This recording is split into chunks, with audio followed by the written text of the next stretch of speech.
السلام علیکم پیارے دوستو، آج میں آپ کو ایک کہانی سناؤں گی جس کا نام ہے دوست اور دشمن۔ لیکن اس سے پہلے اگر آپ میرے چینل پر نئے ہیں تو میری ویڈیو کو لائک، شیئر اور سبسکرائب کر دیں۔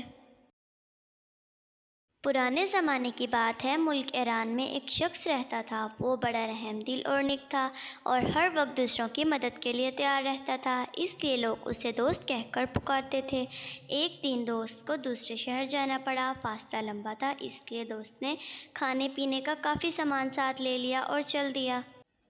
ابھی وہ زیادہ دور نہ گیا تھا کہ اسے ایک مسافر ملا، وہ بھی اسی شہر جا رہا تھا۔ چنانچہ دونوں نے مل کر سفر طے کرنے کا پروگرام بنایا۔ مسافر نے دوست کو بتایا کہ اس کا نام دشمن ہے۔ دوست یہ عجیب نام سن کر بہت حیران ہوا، مگر چپ رہا۔ دوپہر ہوئی اور دونوں نے ایک جگہ آرام کرنے کی ٹھانی۔ دشمن بولا، ہم چونکہ اکٹھے سفر کر رہے ہیں اس لیے مل کر کھانا پینا چاہیے۔ تم ایسا کرو، اپنا کھانا نکالو، میں بھی تمہارا کھانا کھاؤں گا، اور پھر جب تمہارا کھانا ختم ہو جائے تو تم میرے ساتھ مل کر میرا کھانا کھانا۔ دوست رضامند ہو گیا، دونوں نے کھانا کھایا اور آگے چل دیے۔ اسی طرح سفر جاری رہا اور دونوں مل کر دوست کا کھانا کھاتے رہے۔ پھر دوست کا کھانا ختم ہو گیا۔ اگلے دن جب دوپہر کو کھانے کا وقت ہوا، دشمن نے اپنے کھانے کی پوٹلی کھولی اور ایک طرف الگ بیٹھ کر کھانے لگا۔ دوست کو پوچھا تک نہیں۔ دوست نے کہا، مجھے بھی بھوک لگی ہے، ہم نے فیصلہ کیا تھا کہ ہم مل کر ایک دوسرے کا کھانا کھائیں گے، اب مجھے وعدے کے مطابق اپنا کھانا دو۔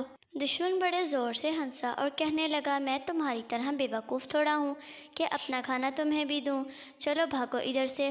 دوست کو دشمن کی اس طوطا چشمی پر بڑا غصہ آیا۔ وہ گھوڑے پر سوار ہوا اور دشمن سے الگ ہو کر اکیلا چل دیا۔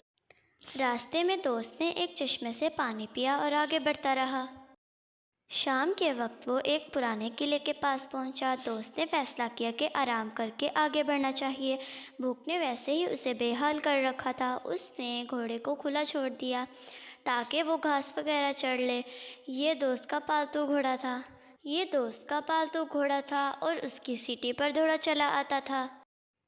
دوست قلعے میں داخل ہو گیا اور ایک پرانے کمرے پر بنے چھبے پر لیٹ گیا۔ بھوک کے مارے اس کی آنتیں قل ہو اللہ پڑھ رہی تھیں، مگر پھر بھی اسے نیند آ گئی۔ وہ سویا ہوا تھا کہ اچانک بہت سی آوازوں نے اسے جگا دیا۔ دوست نے چھبے سے جھانک کر دیکھا تو وہ کانپ کر رہ گیا۔ کمرے کے فرش پر دو مردے بیٹھے ہوئے تھے، انہوں نے سفید کفن پہنے ہوئے تھے، ان کے جسم پر گوشت ذرا نہ تھا، وہ بس ہڈیوں کے ڈھانچے تھے اور اونچی اونچی آواز میں باتیں کر رہے تھے۔ ان کی آواز بھی بڑی ڈراؤنی تھی۔ ایک مردے نے کہا، چلو بھی آج دلچسپ باتیں کرتے ہیں۔ دوسرا بولا، پہلے میری بات سنو۔